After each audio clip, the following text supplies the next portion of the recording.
नमस्कार दोस्तों, मैं निशा सिंह सदीनामा की ओर से प्रस्तुत कर रही हूँ आज 23 मई 2022 का संपादकीय, जिसे लिखा है हमारे सह संपादक राकेश अचल जी ने, जिसका शीर्षक है ग्वालियर को लिव-इन शहर बनाने की सनक।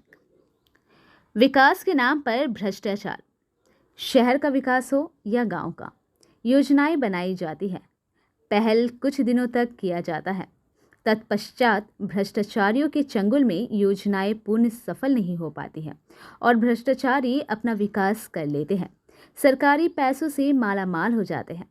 पुराने खंडहर के सुरक्षा एवं विकास के लिए सरकार द्वारा समय समय पर कार्य को बढ़ाए जाते हैं, ज़्यादातर सफलताएं नहीं मिलती हैं, अधर में काम अटक जाता है, सरकार बदल जाती है, भ्रष्टाचारियों का अपना पेट भर जाता है, परियोजनाएं ढाक के तीन पात बनकर रह जाती है।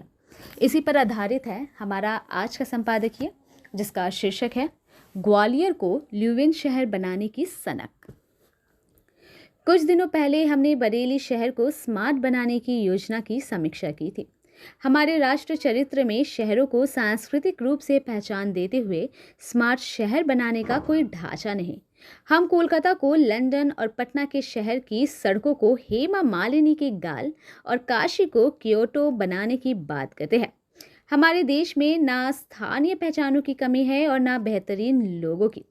इसी सब को लेकर लिखा गया है आज का संपादकीय, जिसे लिखा है हमारे सह संपादक राकेश अचल ने। वे खुद ग्वालियर में रहते हैं। संपादक द्वारा शहरों को विकसित करने के लिए भारत के पास कोई भारतीय मॉडल नहीं है। शायद इसलिए कभी हम काशी को क्वेटो बनाने की बात करते हैं तो कभी ग्वालियर को लिव-इन बनाने की बात की जाती है। इन दिनों ग्वालियर को लिव-इन बनाने के लिए नौकरशाहों का एक दल बेल्जियम की यात्रा पर है और उसने लिव-इन के साथ एक MOU पर दस्तखत किए हैं। ग्वालियर देश के उन तमाम शहरों में एक है जो आज़ादी से पहले ही विकास के तमाम मापदंडों पर खरा उतर चुका था। ग्वालियर में 1904 के आसपास ही अपना बिजली घर, टेलीफोन एक्सचेंज, अपनी सीवर, पेयजल व्यवस्था, सुव्यवस्थित सड़कें और अस्पताल ही नहीं बल्कि रेल सेवा भी थी। लेकिन बीते 100 साल में ग्वालियर एक के बाद एक अपनी मौलिक विकास यात्रा में पिछड़ता गया और आज हालात ये है कि देश के दूसरे शहरों की तरह ये ऐतिहासिक शहर भी स्मार्ट शहर के नाम पर एक बदनुमा दाग बन गया है। आबादी के दबाव से शहर की कमर टूट गई है। शहर के तमाम विकास कार्य आधे अधूरे पड़े हैं, लेकिन ग्वालियर को ग्वालियर बनाने के बजाय उसे लिव-इन बनाने की कोशिश की जा रही है। ताज़ा खबर ये है कि यूरोपियन शहरों की तर्ज पर ग्वालियर का विकास करने के लिए इंटरनेशनल अर्बन कॉरपोरेशन द्वारा ग्वालियर शहर का विकास बेल्जियम की लिव-इन सिटी के साथ समन्वय बनाकर दोनों शहरों के अच्छे कार्यों को एक दूसरे शहरों में प्रारंभ कराया जाएगा तथा शहर के स्टार्टअप एवं लिव-इन के स्टार्टअप को एक दूसरे के समन्वय से और बेहतर बनाने एवं इंक्यूबेशन सेवाएं और समर्थन को प्रमोट करने के लिए लिव-इन और ग्वालियर के बीच MOU पर हस्ताक्षर किए गए हैं।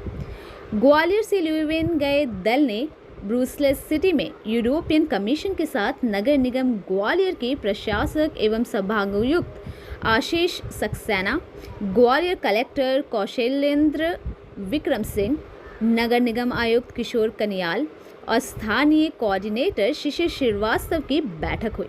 बैठक में विभिन्न बिंदुओं पर चर्चा की गई। ग्वालियर को यूरोप के शहरों की तर्ज पर विकसित करने की ये कोशिश आज की नहीं है।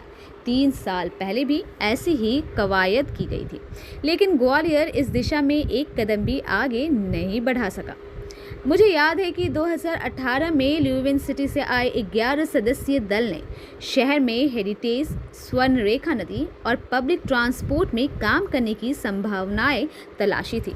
लिव-इन के महापौर रेडियोनी ने ग्वालियर के तत्कालीन महापौर विवेक शेजवलकर के साथ साइकिल से शहर का भ्रमण किया था। श्री रेडियोनी को मोती महल का हेरिटेज लुक पसंद आया। दल ने बाल भवन में महापौर विवेक शेजवलकर, आयुक्त विनोद शर्मा के साथ बैठक की। इसमें सीईओ महीप तेजस्वी ने प्रेजेंटेशन दिया। श्री रेड्डियोनी ने स्मार्ट सिटी की साइकिल को ल्यूवेन से बेहतर बताया। इंटरनेशनल अर्बन कॉरपोरेशन द्वारा विकास कार्यों के अध्ययन करने के लिए दल को भेजा गया है।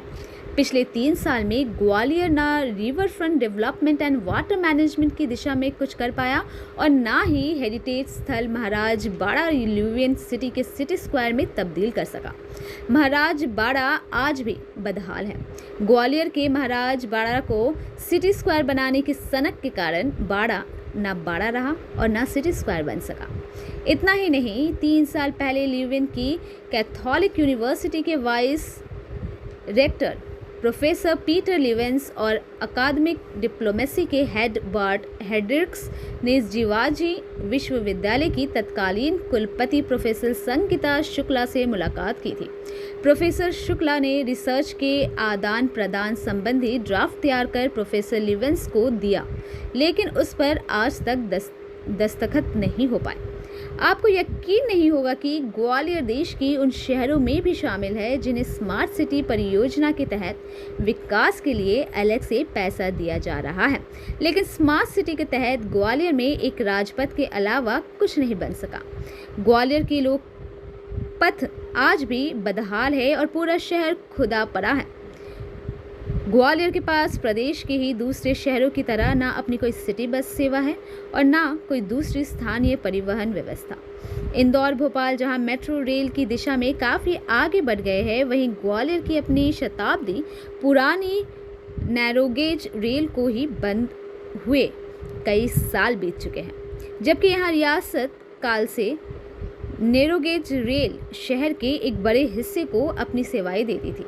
ग्वालियर में महाराज बड़ा पर जीर्णोद्धार के बाद विक्टोरिया मार्केट में एक केंद्रीय संग्रहालय बनाने का सपना अभी तक अधूरा है। 1000 बिस्तर के अस्पताल और जिला न्यायालय की इमारतें वर्षों से अधूरी पड़ी है, लेकिन इनका निर्माण भ्रष्टाचार का अड्डा बन गया है। ग्वालियर विकास प्राधिकरण ने पूर्व में आवंटित की गई तमाम जमीन डिनोटिफाई कर दी है, क्योंकि ये संस्था शहर विकास का काम करने में नाकाम साबित हुई है। इंदौर के मुकाबले ग्वालियर में विकास प्राधिकरण का काम शून्य है।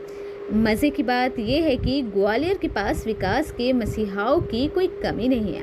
ग्वालियर के अतीत को आप याद ना भी करें तो वर्तमान में इस शहर से प्रधानमंत्री के पद तक पहुंचे अटल बिहारी और देश की राजनीति में 3 दशक तक चमकते रहे माधवराव सिंधिया के कारण ये शहर हमेशा सुर्खियों में रहा है। पूरा संपदा के मामले में ग्वालियर मध्य प्रदेश की राजधानी भोपाल के अलावा इंदौर, जबलपुर और उज्जैन से भी ज़्यादा समृद्ध है, लेकिन विकास के मामले में सबसे पीछे है। ग्वालियर में आज भी प्रदेश के 3 बड़े विभागों के मुख्यालय है, किंतु नतीजा वही ढाक के 3 पात जैसा है। ग्वालियर में 4 दशक पहले एक नया शहर विकसित करने के लिए कमर कसी गई थी। विशेष विकास प्राधिकरण भी बनाया गया था, लेकिन ये नया शहर नहीं बसना था सो नहीं बसा। आज भी यहाँ विकास के कथित अवशेष आप देख सकते हैं। ऐसे में ग्वालियर कैसे ल्यूवेन बनेगा राम जाने। तो दोस्तों, ये था हमारा आज का संपादकीय, जिसे लिखा था हमारे सह संपादक राकेश अचल जी ने। मिलते हैं कल नए विषय के साथ, तब तक के लिए नमस्कार।